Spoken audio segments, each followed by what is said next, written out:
अस्सलाम वालेकुम जी। Welcome back to my channel. कैसे हैं आप सब? मेरे चैनल में आप सबको खुशामदीद और दुआ है कि सब बिल्कुल खैरियत से हों। तो जी यहाँ पे सहरी के लिए बन रही है आज चिकन कढ़ाई। तो आज ना अफ्तारी के बाद मेरा दिल ही नहीं किया, अफ्तारी से पहले भी नहीं दिल किया। तो मैंने कहा चलो जब करनी होगी सहरी तो उसी वक्त ही ना ताज़ा ताज़ा खाना बनाएंगे और गरम गरम पका के तो गरम गरम ही हम लोग खा लेंगे। तो अभी सहरी से कुछ देर पहले ही ना मैं आई थी किचन में। मैंने कहा जाके ना चिकन कढ़ाई तो बनाते हैं, फटाफट से यह वैसे बन गई थी। 10-15 मिनट लगे थे इसको बनाने में, टाइम बिल्कुल नहीं लगा था। तो वही तैयार करने के बाद ना फिर मैं बच्चों को भी आवाज़ दे आई थी। मैंने कहा उठ जाओ सहरी कर लो, फिर उसके बाद दोबारा से सो जाना। तो अभी हनान को और अरीबा को तो मैं इतनी ज़्यादा आवाज़ें नहीं दे के आई, मुर्जा को मैं कह के आई थी, फिर वो उठ गया था।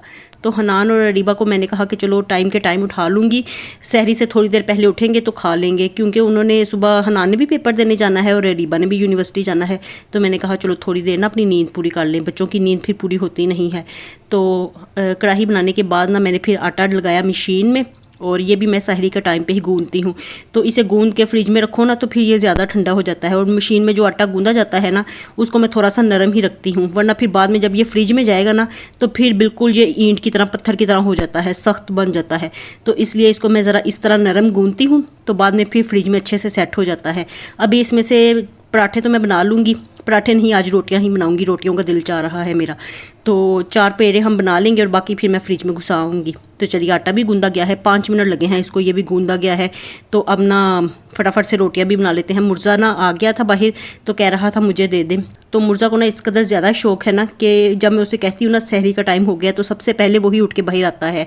तो बाकी ना इन दोनों की ना, हनान की और अरीबा की ना नींद पूरी नहीं होती है ना, क्योंकि उसकी भी टफ़ रूटीन चल रही है। रमज़ान में ही पेपर भी हैं तो बस इस वजह से ना उसकी भी काफ़ी रूटीन टफ़ है फिर। और अरीबा की भी ऐसे ही है कि रोज़ा रखने के बाद ना सहरी के बाद फिर वो दोबारा से सोती नहीं है और फिर बस यूनिवर्सिटी के लिए तैयारी करती है। तो इसलिए ना मैं और मुर्तज़ा तो भी बैठ के सहरी करने लगे हैं, फिर ये दोनों भी थोड़ी देर बाद उठेंगे तो फिर कर लेंगे सहरी। तो चलिए यहाँ पे जल्दी से आप फटाफट से रोटियाँ बनाते हैं। कढ़ाई के साथ तो सादा रोटियाँ ही अच्छी लगनी थी। तो पराठा मैंने ना मुर्तज़ा से पूछा, मैंने कहा बनाऊँ, तो उसे ना अंडा पराठा जो होता है ना वो बड़ा ज़्यादा पसंद है। तो कढ़ाई के साथ कहने लगा कि नहीं मैं तो ना रोटी ही खाऊंगा, पराठा ना बनाए। तो फिर मैंने कहा चलो ये भी रोटी खा रहा है, मैं अपने लिए भी रोटी ही बना लेती हूँ। कढ़ाई के साथ वैसे भी रोटी ही अच्छी लगती है, पराठा तो अच्छा नहीं लगता। तो बस चलिए यहाँ पे रोटियाँ भी हमारी बन गई थी।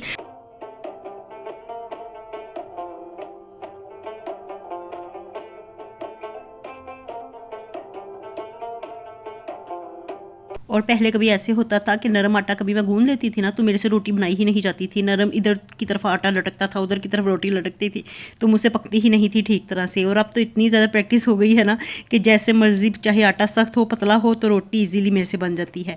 तो यहाँ पर देखे मैंने सालन डाल दिया था मुर्जा के लिए। मैंने कहा गर्म रोटी है ये साथ खाए, इसने अभी टाइम लगाना है, काफ़ी देर लगा के ये खाएगा आराम आराम से। तो ये खाता रहे, फिर मैं अपनी रोटी बाद में ले जाती हूँ। तो ये अब मैं अपनी ही रोटी बना रही थी। अभी फ़िलहाल ना मैं हनान की और अरीबा की नहीं बनाने लगी। मैंने कहा वो जिस वक्त उठेंगे ना तो उनको भी गरम गरम ही पका दूंगी। तो चलिए बस ये मेरी भी तैयार हो गई है। तो मुर्जा को मैं पकड़ाई थी और बस अब अपनी भी लेके तो बाहर जाके बैठती हूँ।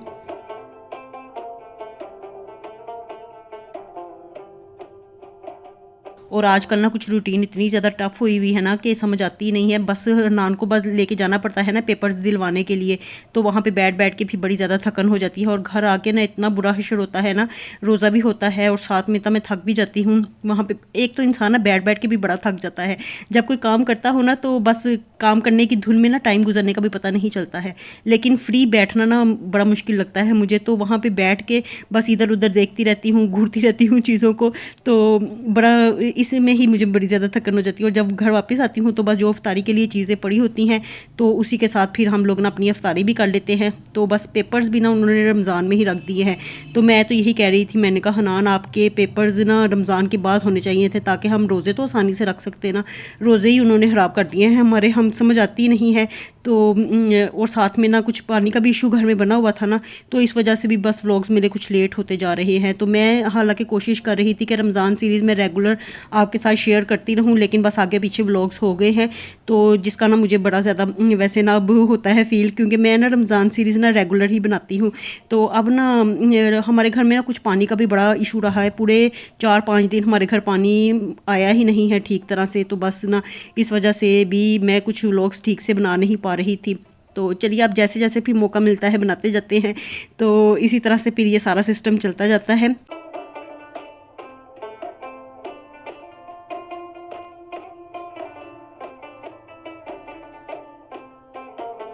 और देखिए जी यहाँ पे मैंने और मुर्जा ने तो सहरी कर ली थी और फिर बस मैंने हनान को और रीबा को उठाया, वो नींद में ही उठ के उन दोनों ने सहरी की और फिर बस नमाज़ पढ़ने के बाद ना हनान तो थोड़ी देर सो गया और अरीबा अब रेडी हो रही थी। तो उसको ना उसने बस खटर पटर लगाई हुई थी कमरे में, तो मैंने ना मेरी एकदम से ना नींद खुल गई। मैं थोड़ी देर के लिए लेटी ना तो मेरी आँख ही लग गई थी और फिर ना उसका शोर सुन के ना तो फिर मैं उठी हूँ और उठ के ना मैंने थोड़ा सा पर्दा पीछे करके देखा है तो देखिए कितना अच्छा आसमान लग रहा है, इतना अच्छा लग रहा था ना सुबह का मंजर। और आज ना बादल भी बड़े अच्छे आए हुए हैं, तो यूँ लग रहा था जैसे अभी बारिश हुई के हुई। तो मैं यही कह रही थी, मैंने कहा शुक्र अल्हम्दुलिल्लाह आज मैंने हनान को लेके जाना है तो वहाँ पर आज मुझे गर्मी नहीं लगेगी, वरना इस कदर ज़्यादा गर्मी लगती है ना कि मैं गाड़ी में बैठ के ना मेरे ऊपर सीधी धूप पड़ती है, तो मैं कभी आगे बैठती हूँ कभी पीछे वाली सीट्स पर जाके बैठती हूँ जहाँ पर धूप नहीं ना होती, तो वहाँ पे जाके बैठती हूँ। तो चलिए आज का ना मौसम वैसे शुक्र अल्हम्दुलिल्लाह ना काफ़ी ज़्यादा अच्छा हो गया है। और फिर बस हम लोग ना थोड़ी देर के लिए मैं सो गई थी फिर, और जब फिर मैं उठी ना तो हनान का ना फिर टाइम होने लगा था, तो बस हनान रेडी हो रहा था जाने के लिए। तो हनान को लेके ना मैं फिर आ गई थी पेपर दिलवाने के लिए, और बस अब पेपर हो गया शुक्र अल्हम्दुलिल्लाह। जैसे जैसे पेपर ख़त्म हो रहे हैं ना मैं तो शुक्र अदा कर रही हूँ कि जान छुटी, वरना ना इतनी सख्त साथ में मेरी भी रूटीन हुई हुई है, ऐसा लग रहा है जैसे मेरे भी पेपर्स हो रहे हैं ना, तो मुझे भी इसी तरह हनान के साथ आना पड़ता है, जम के बैठना पड़ता है। तो बस ना चलिए अब पेपर हो गया था तो बस हनान और मैं हम दोनों अब घर वापस जा रहे हैं। और ये काफ़ी ना ये देखिए कितना ग्रीनरी वाला एरिया है ना, तो मुझे बड़ा अच्छा लग रहा था। मैंने कहा हनान थोड़ी सी वीडियो ही बना दो, तो वो ना उसने फिर शूट कर ली थोड़ी सी।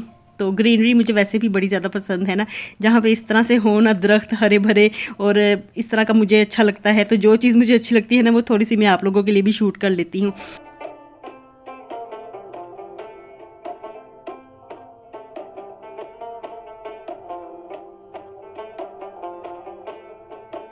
चलिए घर आने के बाद ना बस थोड़ी देर हमने बैठ के सांस लिया और फिर ना अफ्तारी का टाइम होने लगा था, तो बस आके मैं थोड़ी देर आधा घंटा ही बैठी होंगी सुकून से, और उसके बाद फिर दोबारा से मैं किचन में आ गई। मैंने कहा चलो आहिस्ता आहिस्ता लगते हैं, आहिस्ता आहिस्ता काम शुरू करेंगे तो फिर जाके ही अफ्तारी तक हम लोग पूरे होंगे।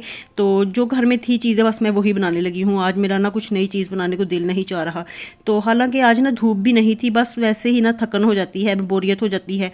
तो आज मेरे सर में भी इतना ज़्यादा दर्द शुरू हो गया था ना, कुछ मैं ना हड़बड़ा के उठ के ना थोड़ी देर नींद पूरी करने के बाद सहरी से पहले तो आज मैं सोई नहीं थी, तो सहरी के बाद जब मैं सोई हूँ तो उसके बाद फिर मैं 3-4 घंटे बाद ही फिर मैं दोबारा से उठ गई थी। हनान को लेके जाना था तो इसमें में ना नींद भी मेरी ठीक से पूरी नहीं हुई थी, तो जिसकी वजह से ना मेरे सर में भी इतना शदीद दर्द हो रहा था आज। तो मैंने कहा चलो जो चीज़ें पड़ी हुई हैं वही निकालते हैं। तो नगेट्स मैंने डाल दिए थे कढ़ाई में, और उसके बाद बस ये दूध बना लेंगे, खजूरें रख लेंगे, और ये ना जो था ना फ्रेंच फ्राइज़ जो मैंने फ्रोज़न बनाए थे तो वो भी पड़े हुए थे फ्रीज़र में। मैंने आज देखा ना, पहले तो समझ नहीं आ रही थी, मैंने कहा क्या करूँ, आलू के साथ कोई रेसिपी बना लूँ, क्या करूँ समझ नहीं आ रही थी। फिर मैंने देखा तो ये फ्रेंच फ्राइज़ निकल आए थे बने हुए फ्रोज़न, तो मुझे ना याद नहीं थे, वैसे मेरे जेहन में से निकल गए थे। तो मैंने कहा चलो ये निकालती हूँ, और उसको ना मैंने थोड़ी देर ही बाहर रखा तो आलू ना सेपरेट सेपरेट होने लग गए थे ना, तो बस वो उसको फिर मैंने कहा चलो ये भी तल लेते हैं, आज बच्चे खुश होकर खा लेंगे। और दूध फिर मैंने नहीं था बनाया, दूध कम था, मलाई वाला था, तो मैंने कहा चलो इसको रहने देते हैं दूध, बाद में ना इसी के साथ हम चाय बना लेंगे। इफ्तारी के बाद चाय पीने को भी दिल चाहता है। तो जूस पड़ा हुआ था फ्रिज में, शुक्र है कि ये रखा हुआ था फ्रिज में ठंडा होने के लिए, तो बस उसको ना मज़ीद मैं ठंडा करूँगी। तो बस ये आइस क्यूब्स ट्रे मैंने एक रख लिया था फ्रीज़र में, मैंने कहा आगे आगे मौसम चेंज हो रहा है तो ठंडा ठंडा पीने को दिल करेगा। तो वैसे जूस भी ठंडा था, उसमें मज़ीद मैंने बर्फ़ भी डाल दी है। तो चलिए ये भी बन गया है। बस ये 2-3 चीज़ें ही मैं बनाने लगी हूँ आज की इफ्तारी के लिए। तो इसी के साथ ही बस अफ्तारी में अब ना इतना ज़्यादा खाने को भी दिल नहीं चाहता। अब इतने तो रोज़े हो गए हैं कि हम लोग तली तलाई चीज़ें खा रहे हैं, तो तली हुई चीज़ें देख देख के भी ना बस दिल में भर गया है मेरा। तो हर वक्त अब तली हुई चीज़ें भी अच्छी नहीं लगती ना, तो बस 1-2 चीज़ें ही, अब मैंने कहा इतना ही काफ़ी है। फिर बाद में ना सहरी के लिए ना आज जल्दी कुछ बना लेंगे। तो कढ़ाई वैसे मैंने बनाई हुई थी, वो थोड़ी सी पड़ी भी हुई थी, तो मैंने कहा उसके अलावा बिना कोई चीज़ बना लेंगे। फिर मैं एक तो सोच रही थी, मैंने कहा आलू अंडे बना लेंगे सहरी में। तो अब देखिए क्या करते हैं, पहले फ़िलहाल हम अफ्तारी तो करते हैं ना, तो उसके बाद फिर सोचेंगे कि सहरी का क्या करना है। मेरी वैसे ना यही आदत है कि एक काम मैं कर रही होती हूँ ना तो दूसरे के भी नेक्स्ट का भी मैं पहले ही सोच लेती हूँ कि क्या करना है क्या नहीं करना। तो देखिए अभी व्लॉग की ना वॉइस ओवर करते करते भी ना मेरे जहन में यही चल रहा था कि जो मैं इस वक्त सोच रही थी ना कि सहरी में क्या बनाना है, तो वही ना वॉइस ओवर के दौरान भी मेरे जहन में यही आ रहा था कि अभी तो ये अफ्तारी में बना रही हूँ, तो अब सहरी में क्या करना है। तो चलिए ये देखिए फ्रोज़न फ्राइज़ ना, तो कितना ये भी फ़ायदा है ना। तो अभी फ़िलहाल ना मैंने जब ये बनाए थे ना, तो हालांकि मैंने आपसे कहा था कि मैं इसको आपको ना फ्राई करके दिखाऊंगी, फिर मेरे माइंड से ही निकल गया और आप लोगों में से भी किसी ने मुझे याद नहीं करवाया कि आपने हमें ये फ्राइज़ तल के नहीं दिखाए। तो आज ये मैं जबकि बनाए हुए हैं ना, तो आज मैं तलने लगी थी और यकीन जानी बड़े क्रिस्पी क्रिस्पी हुए थे। ज़रा भी वो लीचे लीचे जैसे हो जाते हैं ना, तो वैसे नहीं थे हुए, तो करारे करारे ही बने थे। अभी आपको मैं फ्राई करके दिखाती हूँ। तो देखिए अभी हो रहे थे ना, मैंने इनमें ज़्यादा चम्मच नहीं था लगाया, मैंने कहा ये ना हो आलूओं का हलवा ही बन जाए। तो बस इनको फ्राई होने का मैंने टाइम दिया। तो बस इनको एक दफ़ा ना इसी तरह से ना हिला हिला के ना पैन को, तो मैं ना हिलाने की कोशिश कर रही थी, चम्मच मैंने इनमें कम लगाया था। और फिर जब मैंने देखा ना कि ये अच्छे से हो रहे हैं गोल्डन, अब अपनी शेप इन्होंने पकड़ ली हुई है, अब नहीं खराब होते, तो फिर जाके मैंने इसमें ना 3-4-5 मिनट के बाद ही इनमें लगाया था चम्मच। और देखिए कितने क्रिस्पी क्रिस्पी हो गए हैं ना। तो बस ये भी निकाल लेते हैं। इतनी देर में ना मुर्तज़ा रख रहा था बाहर चीज़ें, तो उसको शौक़ होता है इस टाइम पे ना कि वो चीज़ें रखता है, तो रोज़ा रखने का भी उसको बड़ा शौक़ होता है। और अफ्तारी के लिए ना क्या बनाना है, ये भी सबसे पहले सवाल वही करता है कि आज हमने क्या स्नैक्स बनाने हैं। तो आज भी मुझसे इस वक्त यही पूछ रहा था आज हमने क्या बनाने हैं। मैंने कहा आज मैंने आपके लिए ना फ्रेंच फ्राइज़ बनाने हैं। तो इतने में ही खुश हो गया था फ्रेंच फ्राइज़ का नाम सुन के ना, कि चलो आज हमें ये चिप्स खाने के लिए मिलेंगे। उसको ये बड़े पसंद है। उसके लिए कुछ और मैं ना भी बनाती ना, तो बस उसको खाली ये फ्रेंच फ्राइज़ दे देती, इतने में ही उसने खुश हो जाना था।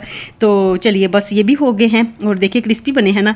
तो साथ में ना इसके ऊपर मैं ये मसाला डाल लूँगी। ये मसाला ना जो हम लोग फ्राइज़ खाते हैं ना, मतलब जहाँ हम लोग पहले रहते थे, तो वहाँ पे ना जब भी हम कभी जाते हैं ना, तो वहाँ से फ़्राइज़ में ज़रूर हम लोग खा के आते हैं।